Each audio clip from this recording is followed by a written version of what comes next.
Fala galera, beleza com vocês por aí? Tudo em cima? Hoje, né meu povo, tacar para vocês aqui um vídeo sobre a revisão. Eu vou abrindo aqui o exercício de vocês para a gente poder responder as questões e tirar a dúvida de vocês aí, beleza? Então, sem mais delongas, vamos embora, né? Número 1 da revisão coloca assim: explica o motivo da criação da OPEP. Meu povo, primeira coisa, o que é a OPEP? Organização dos Países Exportadores de Petróleo, tá? São as iniciais, a abreviação de todas as palavras aí. Qual que foi a finalidade disso tudo?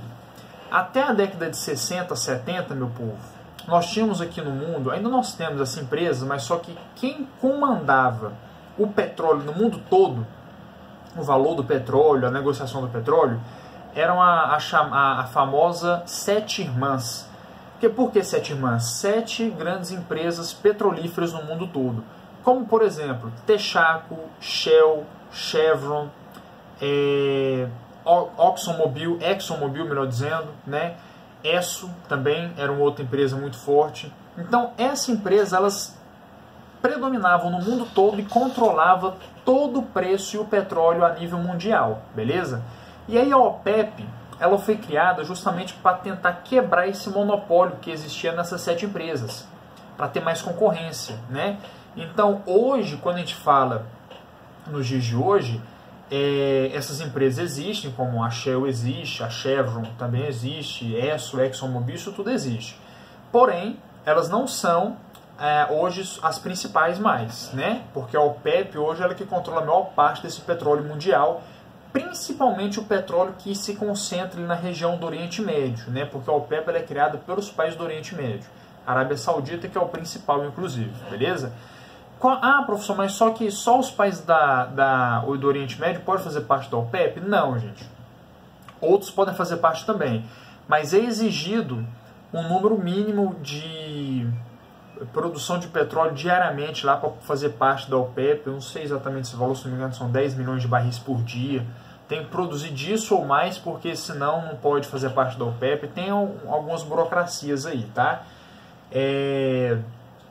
Mas qualquer outro país produzindo uma quantidade X determinada por eles, né, pela organização da OPEP, pode fazer parte do conjunto, beleza? Então, respondido, o motivo da criação, quebrar o monopólio das 7 irmãs que existiam anteriormente até a década de 70, beleza? Número 2 coloca assim: a luta entre judeus e palestinos é milenar. Por quais motivos essas lutas ocorrem até os dias de hoje? Gente, isso aí nós já falamos N vezes. Está atrelado a um fator histórico lá atrás. Lembra? Desde a história de Abraão, que eu falei para vocês, está na Bíblia e tal. O que acontece? Resumir. Abraão era casado com Sara, mas Sara era uma mulher infértil, ou seja, não podia gerar filhos. E aí, segundo o relato bíblico, vem um anjo do Senhor, o anjo de Deus, e fala: não, eu operarei um milagre e Sara terá um filho. Mas, naquela época, devido àquele machismo todo, né, Abraão duvidou um pouco dessa promessa de Deus, né? E aí ele engravidou sua serva, Agar, que trabalhava para ele e também para Sara, né? E aí teve um filho chamado Ismael. Anos depois que Ismael já tinha nascido, Sara engravida do filho também de Abraão chamado Isaac, tá? Tá, mas o que é a dificuldade disso daí? A questão é a seguinte, gente. Quando a gente fala de primogênito, ou seja, aquele que nasceu primeiro, que na Bíblia também relata isso, é aquele que tem direito de herdar tudo que é do pai, né? E aí, o que o islamismo prega? O islamismo fala o seguinte: o filho que nasceu primeiro, independente de ser dentro ou fora do casamento, ele é o primogênito, porque ele nasceu primeiro e ele tem direito de herdar as coisas do pai. Fim de papo. Já do lado dos judeus e também do cristianismo, esse filho fora do casamento é o que nós chamamos de filho abastardo. O que é um filho abastardo? Que ele não convém, né? Ele foi fora do casamento, então para os judeus e para os cristãos, esse filho não vale, tá? Então Ismael para os judeus não vale, o que vale é Isaac, porque foi o primeiro filho dentro do casamento. Por conta disso se cria essa divisão, beleza? Aí na linhagem de Isaac vai chegar a figura de Jesus Cristo, na linhagem de Ismael vai chegar a figura de Maomé, né? Que foram as figuras reveladas que nós tivemos aqui na Terra. E aí cada um dentro da sua crença, obviamente. o islamismo acreditando em Maomé e o cristianismo acreditando em Jesus. Lembrando que para os judeus, o Jesus Cristo não existiu, tá? A pessoa revelada por Deus, para os judeus, Deus ainda não enviou essa pessoa, tá bom? Então essa pessoa ainda deve aparecer futuramente para se revelar a Deus, beleza? Essa que é a grande questão aqui. Então, o fator histórico, tá? E aí, anos mais tarde também, né, bem mais tarde mesmo, quando a gente coloca ali em 1948, houve a criação do Estado de Israel e não houve a criação do Estado da Palestina, gerando cada vez mais guerras, né? Mas isso daí é algo mais recente que a gente vai falar um pouco mais na frente aqui. Então, número 2 está respondido desde a questão histórica, beleza? Número 3 está assim, meu povo, dos anos de 1948 em diante, guerras entre Israel e Palestina passaram a ser atitudes visivelmente comuns, devido às inúmeras guerras. Explica o motivo desses acontecimentos e cite as principais guerras entre ambos. Então vamos lá.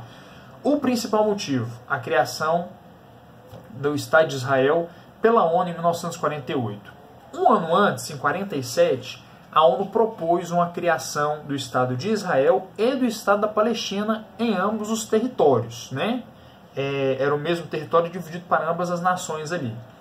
Mas o lado da Palestina, eles não aceitaram o acordo, porque a Palestina estava com um território menor e o território estava segregado, estava separado um território do outro. E com isso os palestinos não aceitaram o acordo. E sem falar também que tinha a questão de Jerusalém, que para os muçulmanos também é uma capital sagrada, uma cidade sagrada, né? E eles não queriam que fosse internacional. Então ficou essa luta toda. Por conta disso, quando chega em 1948, a ONU meio que ignora as exigências da Palestina e cria o Estado de Israel e não cria o Estado da Palestina, gerando as famosas guerras que nós temos até hoje, né? Ah, professor, então antes disso não tinha guerra? Gente, tinha. Mas as guerras que tinham entre esses povos não eram guerras oficiais. Não é que não eram oficiais. Como é que eu posso dizer? Porque a ONU não tinha um reconhecimento disso, porque a ONU só reconhece aquilo que é país. Então um país entra em guerra com outro, a ONU faz o reconhecimento disso. Não se tinha um país de Israel antes. Muito menos da Palestina, que não tem até hoje, inclusive, né? Então, tinham essas guerras, mas essas guerras, vamos dizer, que não eram contabilizadas entre esses dois povos. Deu para entender mais ou menos a sacada aqui, né? Mas então, logo já em 1948, quando a Israel declara a independência, já tem a primeira guerra, a famosa Guerra de Independência, né? Tiveram ali, se eu não me engano, 5 ou 4 países que entram contra Israel, que é Síria, Jordânia, Egito e tem mais um. Cisjordânia, o território da Cisjordânia também entrou contra o Israel, tá? Querendo, né, reverter a situação, aquela coisa toda. E aí, em 1953, se eu não me engano, tem ali a Guerra de Suez, que do meu ponto de vista não é uma das principais, assim, porque essa luta não foi diretamente com Israel. Afeta Israel também, mas só que além de Israel entrou outras pessoas, outros países junto com Israel, que foi a Inglaterra e também, se não me engano, a França. A França também entrou dentro dessa luta aí, porque os egípcios fecharam o canal de Suez, falando que não poderia ter mais comércio exterior ali, não podia ter uma passagem de navio, querendo afetar Israel. Porém, a Inglaterra já veio querendo revidar com isso daí, porque uma quantidade grande de navios dela passa por lá, né? Para não ter que dar a volta todinha na África e não passa pelo canal de Suez. Isso daí vira uma briga que não é somente Israel. Por isso que eu não considero tão importante assim. Mas é relatado na literatura, né? Em 1953, a guerra de Suez, do canal de Suez, beleza? Depois, em 1967, outra luta, outra guerrinha, que é a Guerra dos 6 Dias. Essa foi violenta, porque de fato, 6 dias, que foi a duração da guerra, Israel toma o território da Síria, Jordânia e do Egito. Foram 3 países que viraram contra Israel lá em 1967. E em apenas 6 dias, o Israel vai tomar 3 grandes territórios. Quer dizer, 4, melhor dizendo, né? Colinas de Golã, que pertencia à Síria, a Cisjordânia, que pertencia à Jordânia, faixa de Gaza, que pertenceu ao Egito, e a Península de Sinai, que também pertenceu ao Egito. Em 6 dias Israel vai tomar isso daí tudo e vai mais que dobrar o seu tamanho. Tá?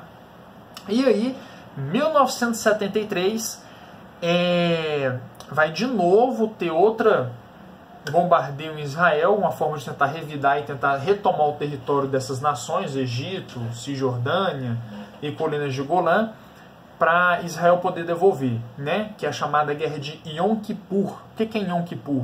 É um dia sagrado para os judeus. Justamente no dia sagrado, que inclusive até hoje é feriado, dentro do calendário judeu, os palestinos vão atacar o território de Israel, de judeus, né, para poder tomar esses territórios novamente. Mas, mais uma vez, os israelenses ganham, né? Lembrando o seguinte, gente, por que os israelenses têm tanto poder assim? Vale lembrar uma questão importante. Eles têm o apoio dos Estados Unidos, né? Os Estados Unidos sempre dá o apoio militar ao Estado de Israel, fazendo com que ele seja cada vez mais forte. Aí, por que os Estados Unidos têm tanto interesse assim, de ajudar Israel? Porque eles são bonzinhos? Óbvio que não, né? Tem uma questão de petróleo ali no meio daquilo tudo que os Estados Unidos cresce um pouco o olho naquilo lá, né, meu povo? Então, nada é por um acaso, vamos dizer assim. Bom, mas tá respondido para não prolongar muito aqui, né? A gente vai, aqui na 4 agora a gente vai falar dessa questão dos Estados Unidos. Quais são os interesses norte-americanos da região do Oriente Médio? Então é o seguinte, tem muito petróleo, os Estados Unidos utilizam petróleo pra caramba. Os Estados Unidos também é um grande produtor de petróleo, mas a quantidade que eles produzem não consegue suprir a necessidade do consumo. Eles consomem muito mais do que produzem. Então eles têm que comprar de outra região. E uma região muito importante que os Estados Unidos sempre compra é do Oriente Médio, tá? Então é bacana os Estados Unidos ficar sempre do lado de Israel ali, porque sabe que sobra uma beirinha, uma rapinha de petróleo para ele ali, que leva para os Estados Unidos.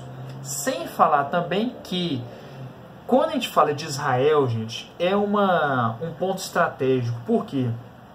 Israel está de cara com o mar Mediterrâneo, né? Facilita inclusive o escoamento de petróleo para o mar Mediterrâneo, dando acesso ao canal, ao Oceano Atlântico. Tem facilidade no canal de Suez, que liga ao Mar Vermelho, do Mar Vermelho ao Oceano Índico, né? E sem falar da quantidade de petróleo. Então ali é uma região estratégica, tá? E os Estados Unidos ficam de olho na região para sempre tirar um pouquinho de proveito disso aí. Por isso que os Estados Unidos está sempre dando apoio militar, dando todo um apoio político também para os judeus, para o Estado de Israel, beleza?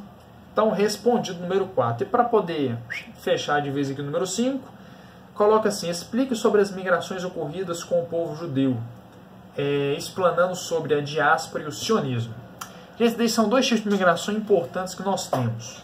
O que é a diáspora? Diáspora é a saída forçada do judeu de suas terras. Então, quando eles são forçados a sair da terra onde hoje é Israel, né? Quando eles são obrigados a sair. E já aconteceram várias diásporas no decorrer da história, né? Já falei isso com vocês. A primeira diáspora, inclusive, é citada na Bíblia, desde lá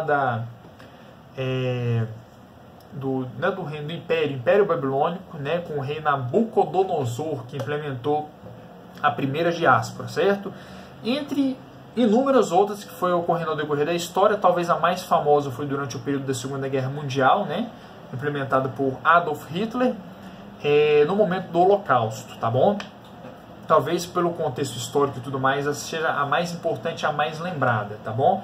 Mas só que teve várias vezes essa diáspora, né? Então a saída dos judeus de suas terras. E o movimento sionista, ou o movimento de sionismo, né, é o movimento de volta. Então, da mesma forma que eles saem, eles vão voltar. Mas quando volta forçado. Não, eles voltam por vontade própria.